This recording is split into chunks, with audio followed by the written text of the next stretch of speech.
Madame la mairesse, chers dignitaires et mesdames et messieurs, c'est vraiment avec un grand plaisir que la Société québécoise de phytotechnologie s'associe avec NatureAction Québec et la Fondation David Suzuki pour vous souhaiter la bienvenue à ce sommet.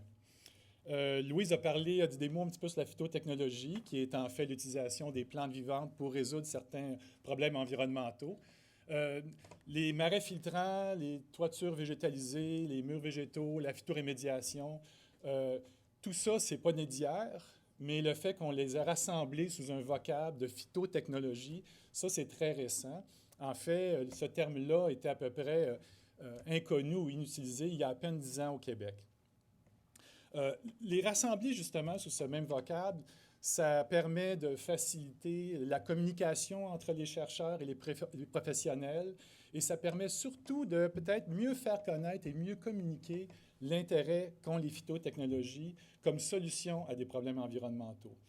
Et le chemin parcouru depuis cette dizaine d'années est absolument formidable parce que le terme maintenant fait de plus en plus partie du vocabulaire usuel en environnement.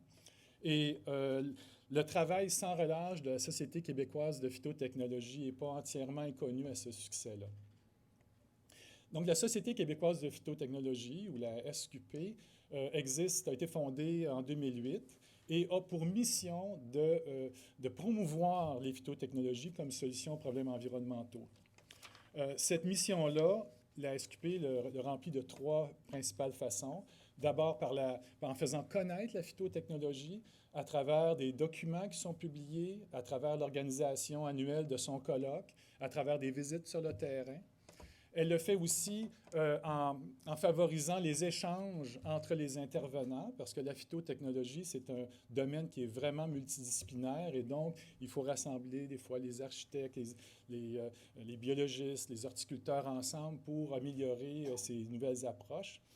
Et elle le fait aussi en faisant, d'une certaine façon, la promotion de l'innovation et de la recherche, en offrant une bourse de recherche à des étudiants gradués qui font de la recherche en phytotechnologie à tous les ans.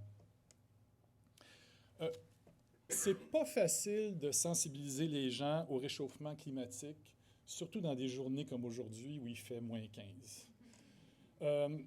Mais la place grandissante du sujet des changements climatiques dans la sphère publique, au cours des dernières années, mais surtout au cours même des dernières semaines, la présence, l'intérêt que ça a suscité, la présence, oui, de professionnels, mais aussi d'élus ici, tout ça montre que vraiment, on est de plus en plus conscient du défi qui nous attend si on veut remettre aux prochaines générations une terre qui est en santé.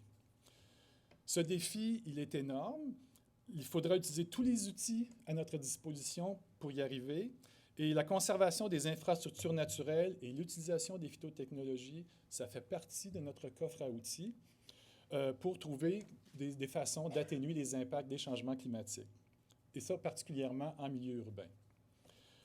Nous, ici, on est conscients, dans l'organisation de ce colloque, on est conscients que l'intégration croissante dans ces mesures-là de phytotechnologie, d'infrastructures naturelles, vont aider le Québec à faire face aux défis du climat changeant. Et donc, je vous souhaite la bienvenue et bon colloque, bon sommet.